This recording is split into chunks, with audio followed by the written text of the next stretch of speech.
Here in the aftermath, on the verge of extinction, where fear finds purchase, only a few will stand fast, defiant to the end.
This map pack in some ways is one of our first full direct Halo game projects.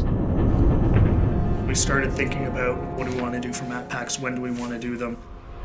We definitely wanted to pay full service to the universe created in Reach.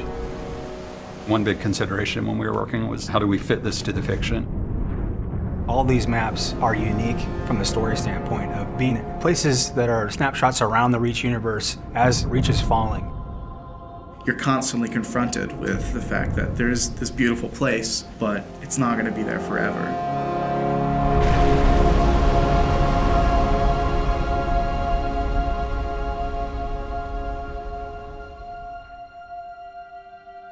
Coming up with the sort of spectrum for a map pack is a really straightforward business and at a very high level. You just say, what do we already have and what do we need to kind of flesh things out?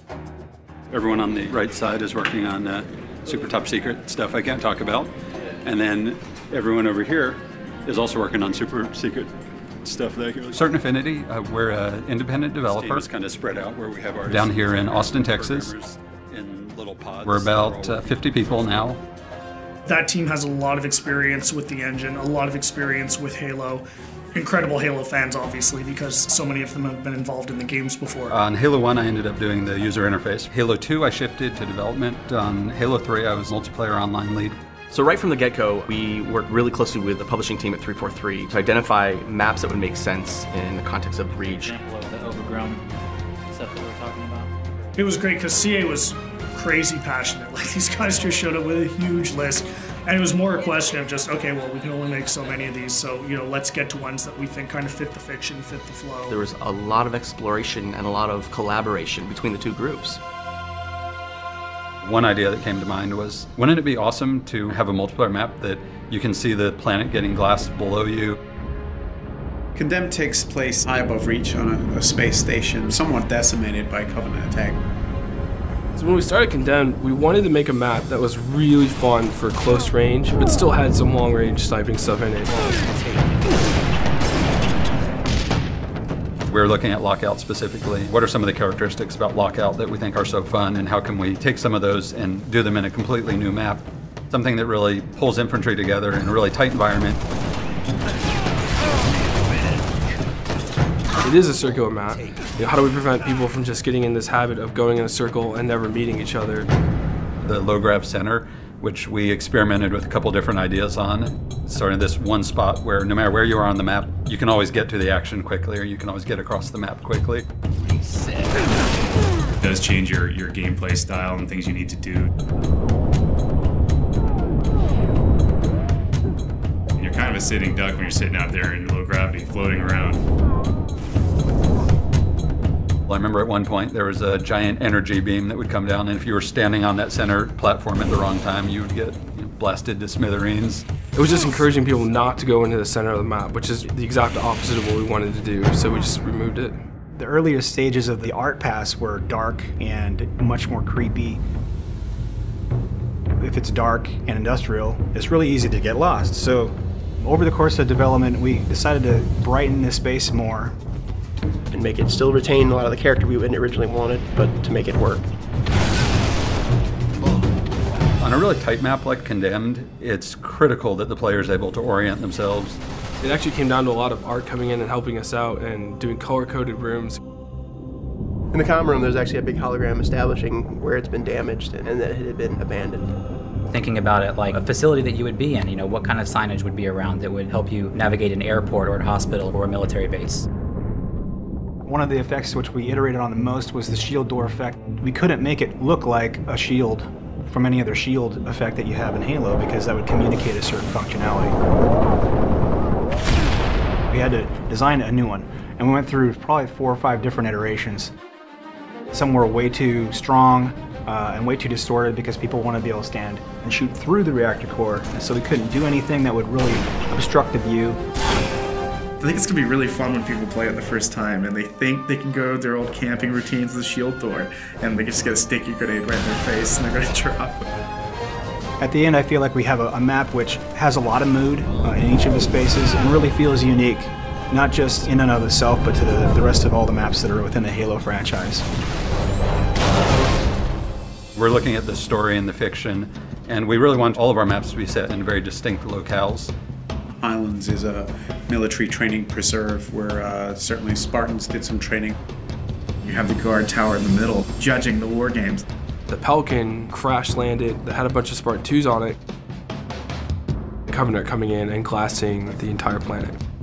The lighting for Highlands was really based around the idea of a forest fire. The closest thing we could come up with to glassing, nearby glassing.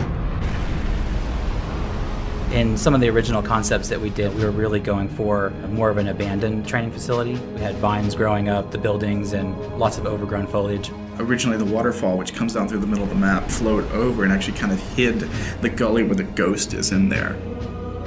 While it's very interesting to do that kind of work, it doesn't really line up with the Halo aesthetic. Sometimes it's really good to just go back to a really simple shape and just get players meeting as fast as possible. From the ground up, we wanted to make a giant expanse with bases in it and vehicles in it. What's the flow of the vehicles going to be? How are they going to move across the map? And then how, on top of that, are the infantry going to move? We made it big because we wanted it to be very vehicle focused. One of the reasons I think it works well as objective is you have so many different options to how to get from point A to point B. It's a weird hybrid of Blood Gulch style map kind of as a foundation, but mixed with these much more complex infantry spaces and these tighter spaces and all this verticality. But also having a variety of different locations that you can kind of hide and sneak and kind of make your way through the map and hopefully find the other person before they see you in the sights. Definitely speaks to the Halo of yore.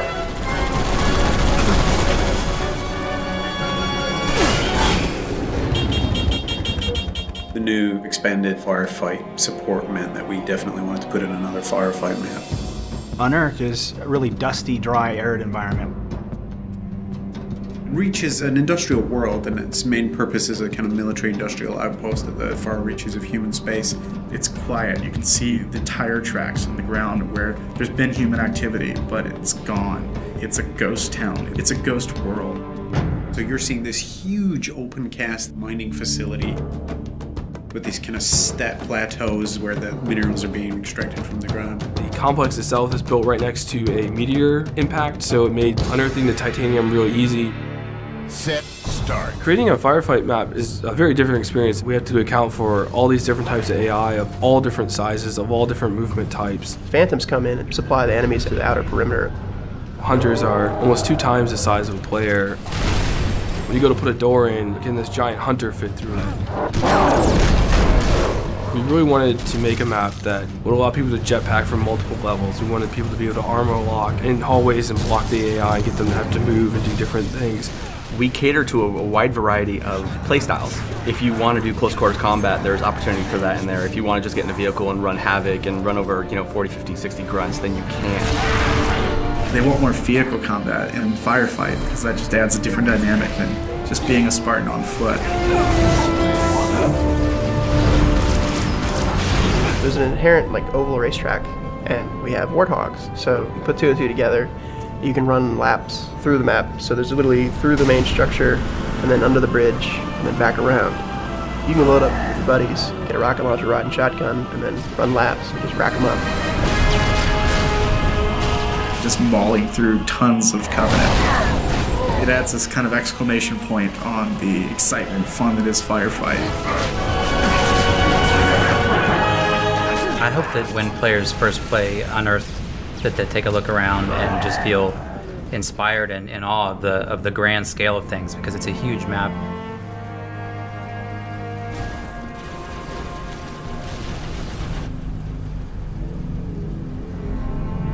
Unearthed is the calm before the storm. Highlands is the storm itself, with all the Covenant ships and the glassing that's happening right there on your doorstep. And then with Condemned at the very end, watching it all kind of go up in flames.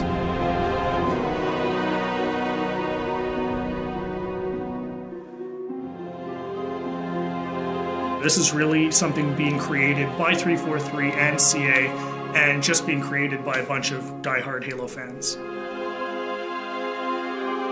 This is our core business. This is all we're doing from now on is Halo games and Halo support and Halo maps. We have resources, we have people, and we're going to throw those people and those resources and that talent and that effort to the Halo franchise, and it's a huge responsibility. People should understand that we understand that and we respect that, and we're going to do everything that we can. The community is huge for us in helping us shape what it is that we do next. The more vocal the community is, the more they tell us what they like, the more we can make sure that we try to give them that experience.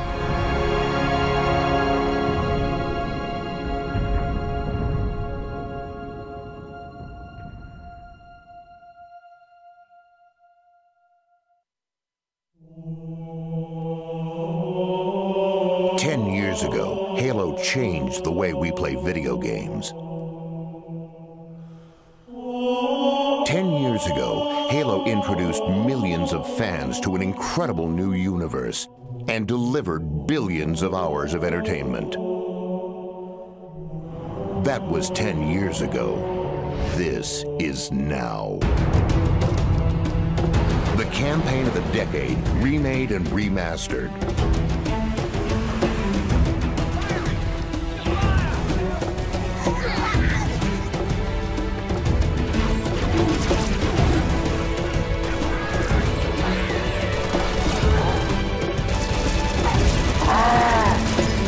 Combined with classic multiplayer maps, enhanced and updated for Xbox Live.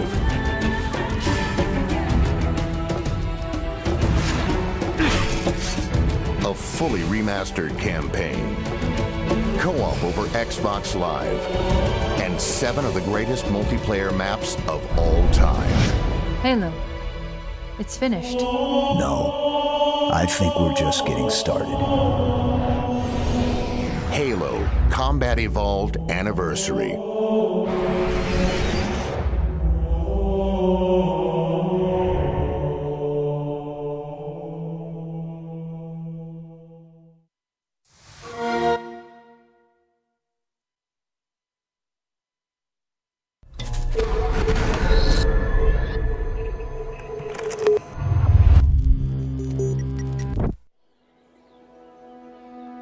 There's always been an aspect of Halo 1 multiplayer that was really, really strong, which was Halo 1 had this incredibly diverse set of maps.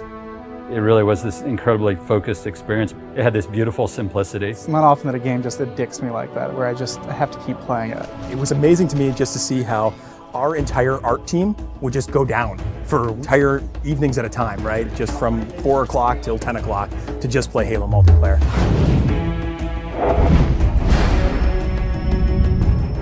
It wasn't that easy to just go through and say, oh, well, these are the maps that shipped with the original ones, and this is what we're going to do, because we wanted to do something bigger around the 10th anniversary. We also had to think about the existing Reach player base, and we didn't want to fragment it. We were looking at it from the player's perspective in the current day with the current abilities and saying, how would I play this level, and what do I think is missing? So we looked at maps from the Halo series entire, including Halo CE for PC and even Halo 2. And we thought, which of the maps are people's favorites that work well with the Reach engine and work well with modern kind of gameplay? One of the things we kind of came back to was that we wanted people to take a look at the map and immediately think like, oh yeah, I loved that map. Beaver Creek was actually the first map that started the whole conversation of, are we going to enhance the maps or are we going to just do pure remakes? So for each of the maps, we're doing 2 modes. We're doing a classic mode, which is staying as true to the classic map layout as possible. And we're doing a kind of a default tweaked and refined mode. Because you have things like sprint and jetpack, we took the opportunity to put in some new spaces and some new routes. There are tunnels and areas that you can keep the flow of the gameplay moving, so it's not so much of a dead end when you get to the end of the canyon. It's still a small map. It feels bigger than it is. They don't feel as isolated. You feel very much like you're in a world that's alive and in flux. We want you to feel that pang of nostalgia in your chest every time you look at the map. We chose Timberland because it was kind of an unsung classic. Probably one of the best vehicle maps. I spent a lot of time in custom servers on Halo PC just playing Team Slayer on it. The map itself is actually 20% smaller than what it used to be. On the art side, we've added a lot more tree cover. There's a big canopy of trees which kind of envelop the play space more. I'd like to think of this as Central Park, New York City. Here's this beautiful landscape, but right on the edge of a city all around them. There's so many tight turns that there are lots of places for you to get hung up on and grenaded. Just fun stuff happens. What other FPS do you get to put colorful flowers and green grass on your map? Another example of a map that was gray walls all the way through. Feel like you're just in a box with ramps. We decided to make it a prison by putting it in a place where it couldn't be accessed. We had to open up a lot of walls with windows. We even added glass to the floor. It's an interesting challenge to add navigation or even add new pathways that aren't dominated by jetpack in a purely vertical map. Added bridges and overhangs that change the flow of the map. We don't want to overdo it because if there's too much noise in a confined space, then the map gets just frustrating to navigate. The gameplay's still the same, but it makes you feel like you're in a much more dynamic world. Damnation is a good example of really pretty much purple walls, and that's what represented the Covenant theme. We kind of left it to certain affinity to think about, like, well, can they give this map a context? And I think they started by looking in the room with the waterfalls. We really wanted to give people a sense that they were in this water processing plant or this facility that had to deal with these natural elements. The bottom area at the base of the waterfall, there used to be spaces in between them, so you had to jump from the 3 spaces that extended out. Now that's just a single walkway. You didn't realize the first time you played it in the original, but now there's all these ledges and different opportunities to get around your opponent and flank them that weren't there before. I think with our additions, so you don't accidentally fall to your death all the time, and also the jetpack, that map has really changed a lot, just the general flow, and it's a lot of fun to play. This location we chose is kind of where the genesis of Firefight began. It's a place where you stop and you defend. Traditionally, Firefight, you've never really had the Marines fighting with you, and that's something we were able to do, and we thought, well, if we can pull this off, this is going to be a nice new take on Firefight. Now it's you, your friends, and some buddies, or if you're playing by yourself, now you actually have some help. Honestly, there's just nothing better than hopping online with a buddy, getting in the Warthog, just killing some grunts. It's fun. Normally with a title update, what happens is you download the title update and your world has changed forever. So we couldn't really give them the existing Halo CE gameplay with an online component. This was the next best thing. A lot of the fun of Halo 1 is being able to use the Magnum again, and we wanted to allow you to use that in multiplayer. We're able to replicate the look and feel of the Halo 1 pistol with the standard pistol from Reach. 3 headshots, anywhere on the map, you're going to take an enemy down. We've made sure that we can implement these changes on a game type level, which means we can have a version of Slayer that is exactly as it's always been, and a version of Slayer with our title update changes. We're going to be releasing beta hoppers before the launch of Halo Anniversary, and we're going to utilize all the feedback we get from the millions of players that participate to help ultimately shape this title update. If people take away one thing from the Halo Anniversary DLC, It's the realization that those old classic maps still feel really modern. It's like a brand new map all over again once you get the armor abilities in there. The soul of all of these maps are still very present, and in fact, in many ways, they're enhanced now. Overall, with campaign and the multiplayer, it just hasn't aged in the way that we expected it to feel. And when I switch to classic mode in campaign, or when I play Beaver Creek in multiplayer, it feels new, and it still feels nostalgic, and it's a strange mixture of feelings.